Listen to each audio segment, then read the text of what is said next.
When a journalist mocked Barron Trump at a charity gala, no one expected his calm response to steal the show. The ballroom at the Fairmont Grand Hotel was nothing short of breathtaking.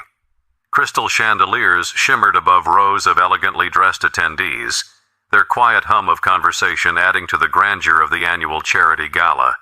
Among the crowd were some of the nation's most influential figures, business moguls, actors, and journalists, all gathered to support a foundation dedicated to helping underprivileged youth. The air was alive with energy, yet an undercurrent of anticipation buzzed as the evening's keynote speaker prepared to take the stage. Seated toward the back, in a less conspicuous corner, was Barron Trump.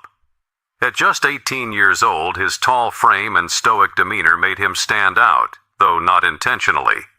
He had been invited by a family friend, a quiet gesture meant to introduce him to a different circle. Unlike many attendees who thrived in the spotlight, Barron seemed content to observe, his piercing blue eyes scanning the room with a calmness that belied his age. The gala had been moving along smoothly. A string quartet played softly in the background as waitstaff glided through the room, serving delicate hors d'oeuvres and champagne. Conversations were warm, and laughter rippled through the crowd. Yet, as the night progressed, it became clear that the highlight everyone was waiting for was the speech.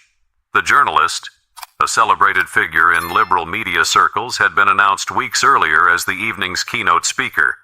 Known for their sharp wit and unapologetic opinions, they were revered by some and criticized by others for their fiery rhetoric. Tonight, they promised to deliver an address that would challenge perspectives and ignite thought. But as the MC introduced the journalist, there was a noticeable shift in the atmosphere.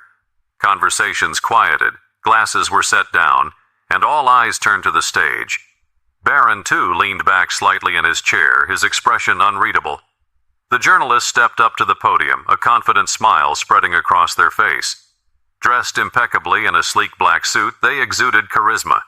The audience responded with polite applause, but there was an edge of expectation. Would they push boundaries tonight as they so often did? What no one anticipated was how much.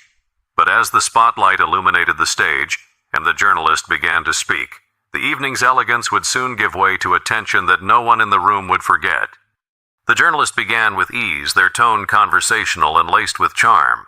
They joked about the city's infamous traffic and shared a light-hearted anecdote about a past gala mishap involving a toppled champagne tower. Laughter rippled through the audience, breaking some of the initial tension. For a moment, it felt like any other high-profile event, polished, predictable, and harmless. But soon, their tone shifted.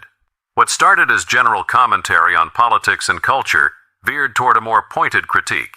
They referenced well-known political figures, poking fun at their quirks and missteps. Each jab drew chuckles and nods from parts of the crowd, but others exchanged glances, their smiles tightening. Then, the focus landed squarely on Donald Trump. Well, we can't talk about the state of the world without mentioning the man who made orange the new black, the journalist quipped, drawing scattered laughter. Love him or hate him, you have to admit. He's the gift that keeps on giving for people like me. The crowd's response was mixed. Some laughed openly, while others shifted uncomfortably in their seats. Barron, sitting quietly at his table, remained still, his expression unreadable. If the journalist noticed his presence, they didn't let on, at least not yet. The jokes kept coming, each one sharper than the last. The journalist moved on to Trump's policies, his tweets, even his public appearances. The laughter began to thin out, replaced by a growing sense of unease among the attendees. But the journalist wasn't finished. And of course, they said, pausing for effect, we can't forget his most overlooked legacy, the next generation. I mean, let's talk about Barron. A collective gasp rippled through the room. Heads turned toward Barron, who sat motionless, his face now the center of attention. The journalist's tone remained playful, but the words carried a sting. Imagine growing up in a golden tower, surrounded by marble everything, and your dad tweeting about Kofifi while the rest of us are just trying to survive Monday mornings. That must have been character building. The attempt at humor fell flat. Some in the crowd chuckled nervously, but most sat in stunned silence.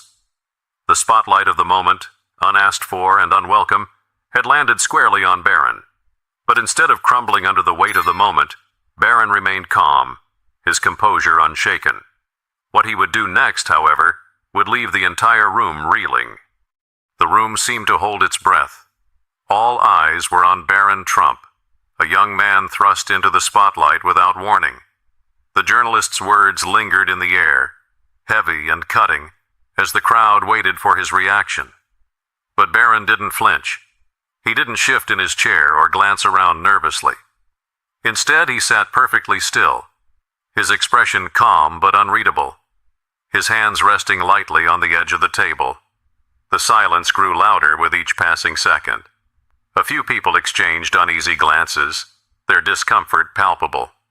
Even the journalists seemed to notice the tension, their confident smirk faltering ever so slightly as they glanced toward Barron's table.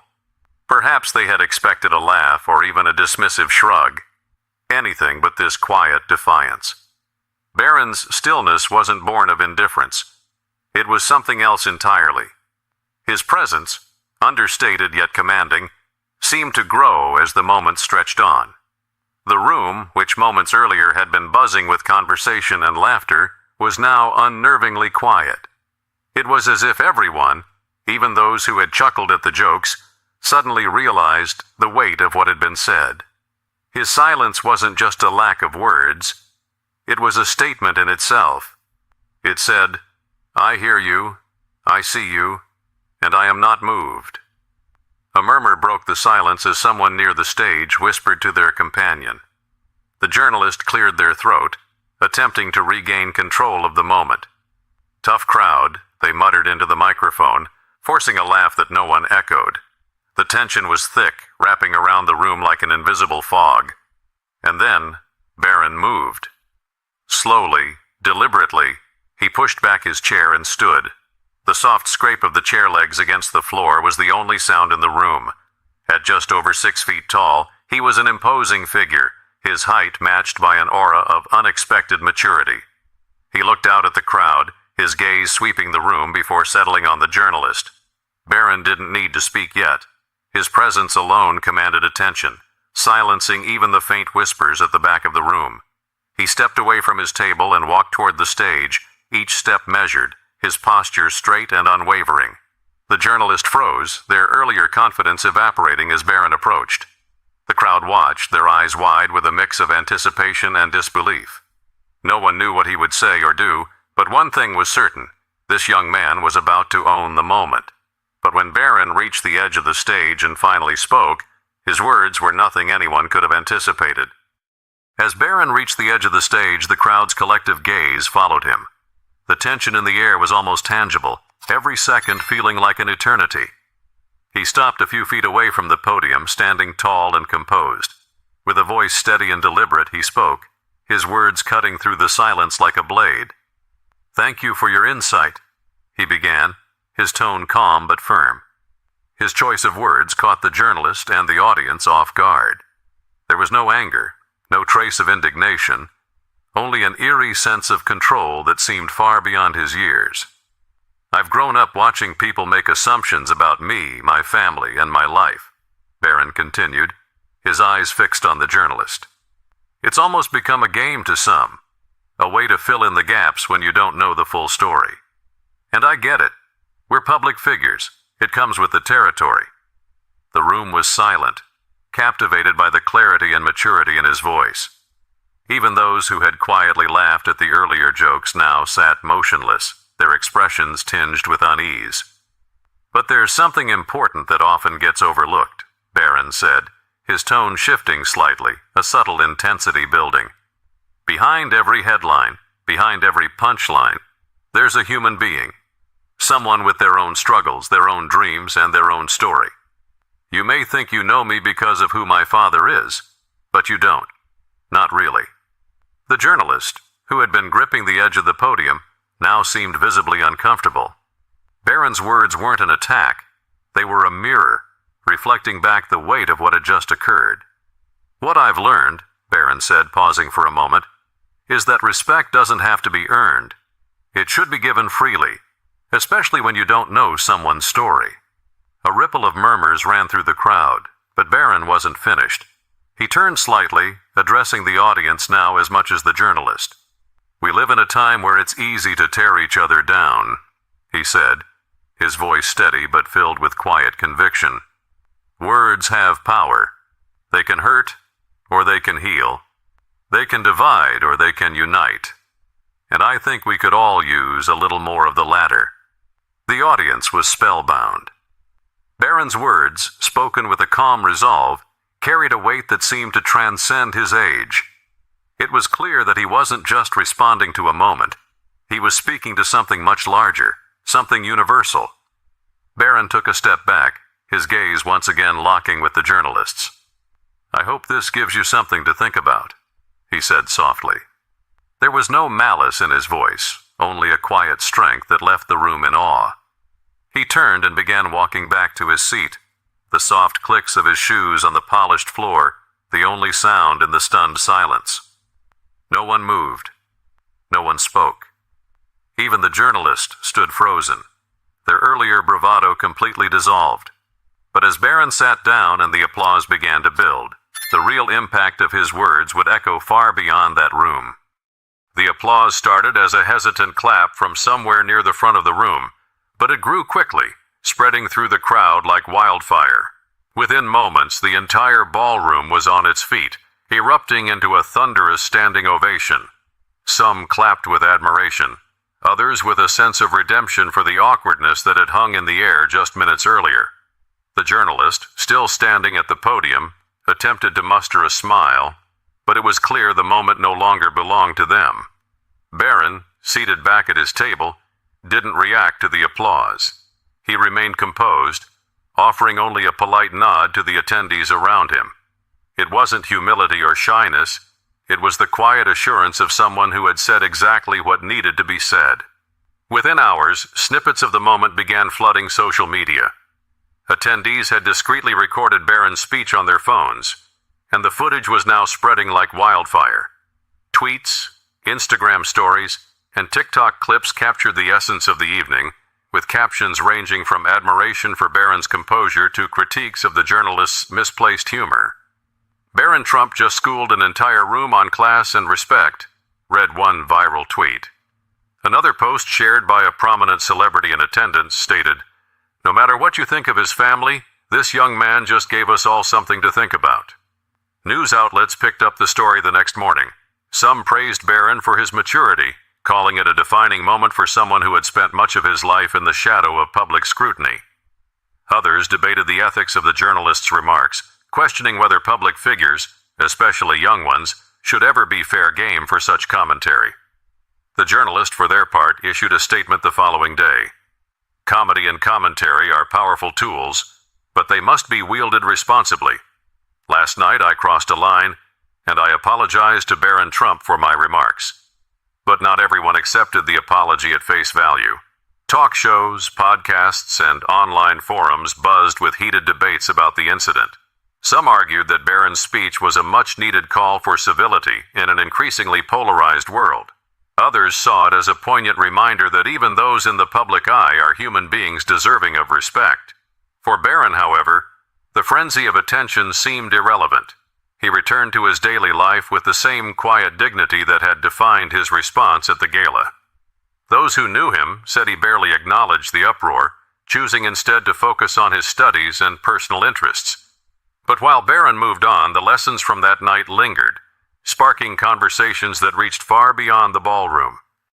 As the dust settled from the night of the gala, its ripple effects continued to echo far and wide.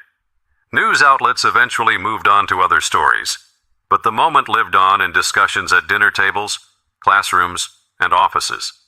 People dissected the evening not just for its drama, but for the powerful lessons it left behind. Barron's calm and thoughtful response had struck a chord. In an age dominated by outrage and instant reactions, his choice to approach the situation with poise and perspective was a refreshing anomaly. Many drew parallels to their own lives, asking themselves, how often do we pause before reacting? How often do we choose words that build instead of words that destroy? For some, the incident was a wake-up call.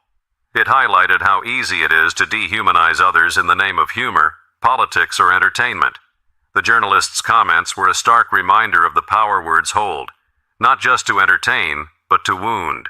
Parents used the moment as a teaching opportunity for their children. Videos of Barron's speech became a tool in classrooms to discuss respect, empathy, and the importance of standing up for oneself without tearing others down. Teachers praised his ability to address conflict with grace, encouraging students to think critically about how they communicate. Yet the most profound impact of the night was its ability to bridge divides, if only for a moment. People from different political beliefs and walks of life found themselves united in admiration for Barron's maturity. It wasn't about his last name or his father's legacy. It was about a young man demonstrating that respect and empathy still have a place in the world, even in the face of provocation. By choosing to respond with kindness and integrity, Barron had reminded everyone in that room, and countless others watching from afar, that dignity is a choice. His actions showed that no matter how heated or polarized a situation may become, there is always power in choosing to rise above. As the conversations continued, one sentiment seemed to resonate most. Words can wound, but they can also heal. It's up to each of us to decide how we use them. In the end, Barron's actions didn't just defend his own dignity. They inspired a moment of collective reflection, a reminder that respect, even when undeserved, can be a transformative force. Let Barron's example be a reminder for us all. Words have power. Use them wisely. Whether it's with a friend, a stranger, or even someone you disagree with, choose respect and empathy. If this story resonated with you, don't forget to subscribe for more real-life stories that challenge and inspire us to be better. Let's keep the conversation going.